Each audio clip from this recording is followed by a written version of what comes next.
Howdy.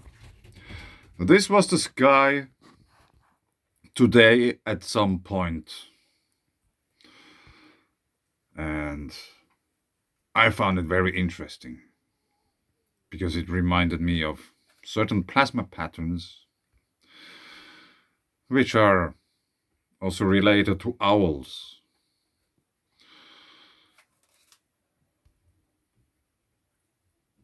And I think these are the jet streams. I didn't really have time today to check out the weather.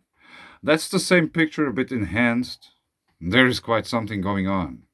Crisscross.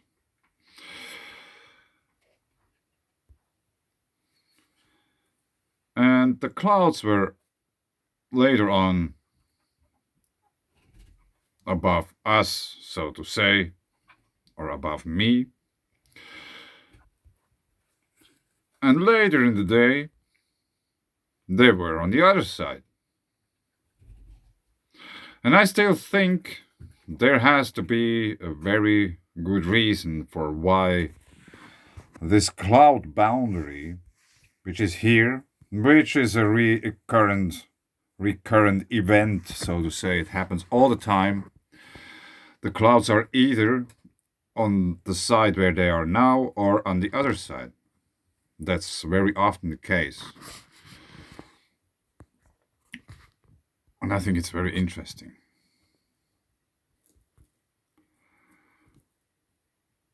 And there's even this kind of halo or whatever thing there as the sun is setting and the clouds are moving by there.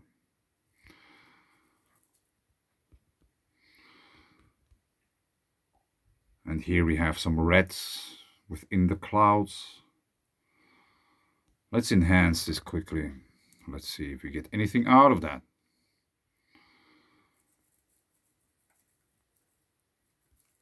Let's put up the contrast. Then we have to put down this a bit, maybe.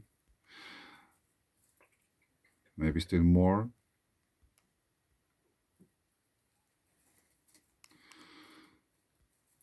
Saturation. Let's add colors.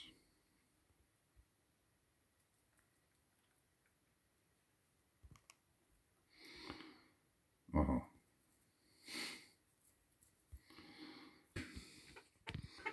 So that's now a bit enhanced. It looked really beautiful. Just for a brief moment, it had this kind of red streaks. And now that everything is dark, we can see, is it Jupiter and Venus? But there's also some other thing which is related to what I talked about yesterday, what happened in Helsinki, which might have been an electrical fire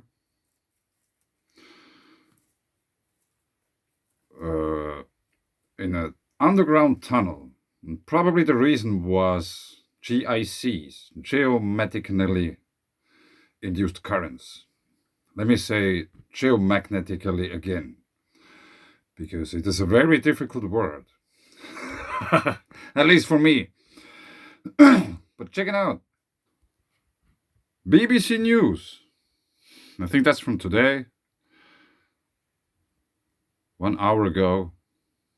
This cannot be true because I have been reading this some time ago. Now let's update, and we know 8 hours ago. Argentina's power largely restored after fire hits national grid. And Argentina isn't too far from the South Atlantic anomaly.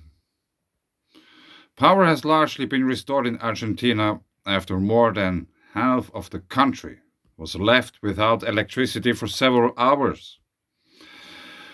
More than 20 million people in major cities and large swaths of the countryside were affected on Wednesday. The blackout is believed to have been caused by a large fire in open fields west of the capital.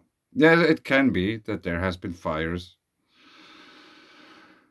The blaze brought down crucial power lines and forced the nuclear power station to be taken offline. The blackout comes in the middle of the heat wave and drought in Argentina, with temperature consistently above 35 degrees Celsius in some parts of the country. It brought daily life to a halt in some regions, with classes suspended, businesses shut, and many having to go without air conditioning or refrigeration. Water distribution services were interrupted, and some were left stranded on public transport services, which ground to a halt. Alejandra Rodriguez, a waitress in Buenos Aires, told AFP news agency her business was struggling without a generator. The worst thing about the ordeal was not knowing how long the blackout would last, she added. We cannot work, we cannot clean ourselves, our bathrooms have run out of water, and we cannot attend to people. Power cuts are not uncommon in the country. In 2019, a massive electrical failure left tens of millions of people in the dark in Argentina and neighboring Uruguay. There have already been several smaller outages this year, coinciding with the dry and hot conditions. Yeah, maybe also with some solar activity. This was the article, actually. Let's check out some earthquakes. I also didn't have really time today for this. 24 hours. Updated never. What does that mean?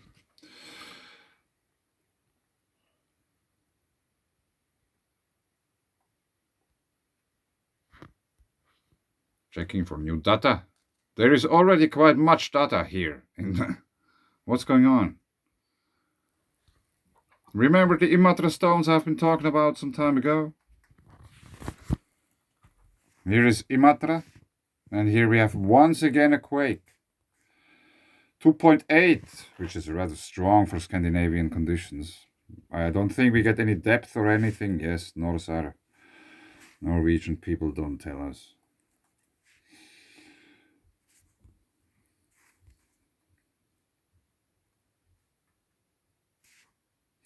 1.8 near Kajani.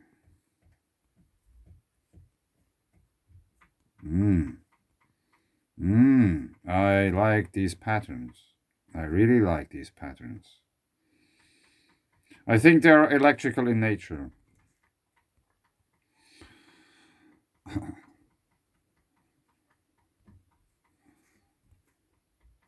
Suomussalmi. There are petroglyphs in Suomussalmi. 2.3, we don't have to click anything because they won't tell us anyway. Talvivaara. There is a very big mine which carries the same name. Doesn't seem to be here. Talvivaara. It has to be somewhere here. Anyway. They had some problems some years ago because they have all these how to call them, like those liquids in very big ponds which are needed for the mining operation, and they were leaking. And at some point it turned out what the problem was. It was beavers, because the beavers, they constructed stuff or things, dams, which weren't leaking. Maybe they should hire some beavers there. Anyway, 1.82 hours ago. So now let's see. Are all the others 7 hours ago? 4.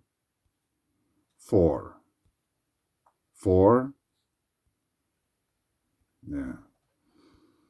I don't think they all happened at the same time. They were just updating the stuff before leaving home.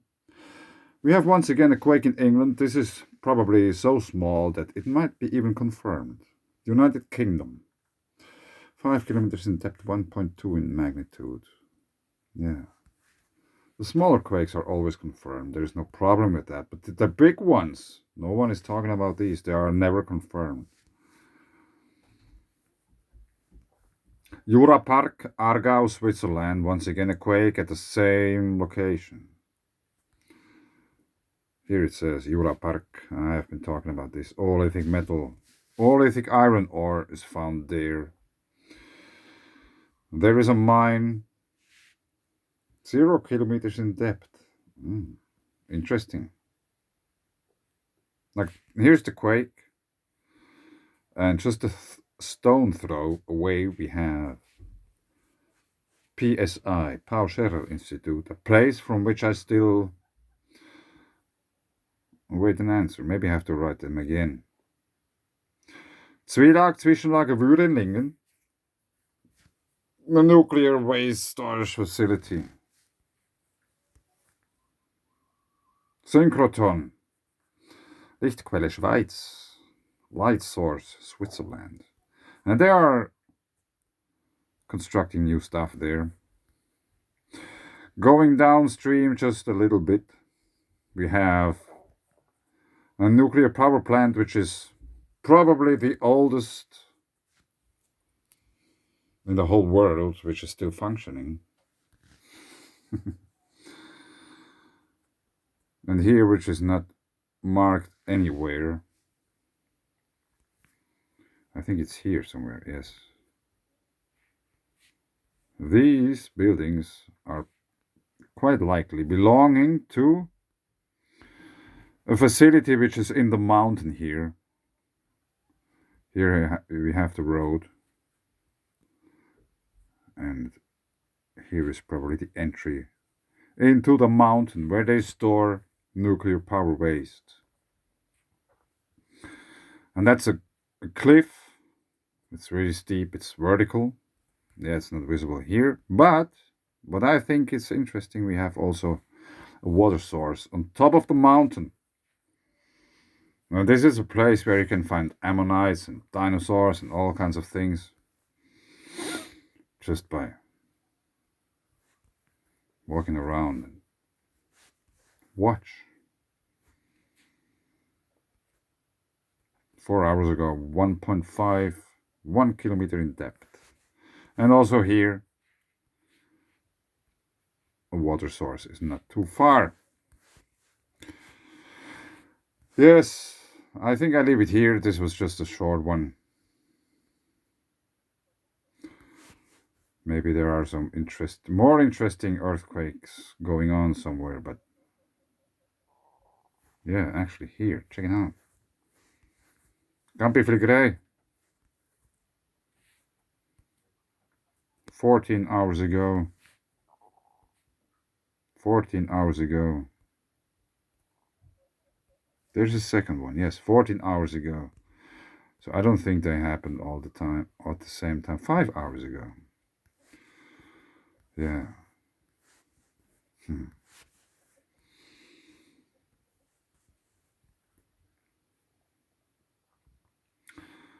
But anyway.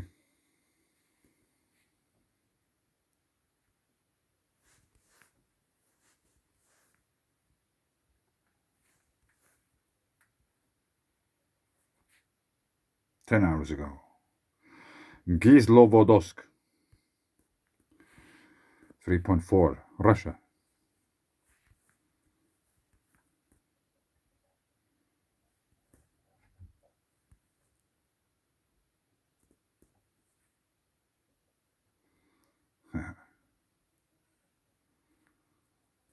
This might be a very interesting place, since they are like doing stuff there. Obviously.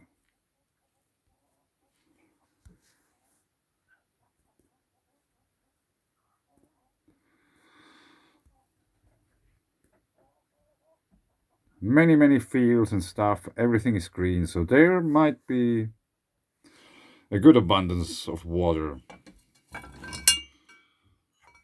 which doesn't come as a surprise, because water is very important for all people everywhere.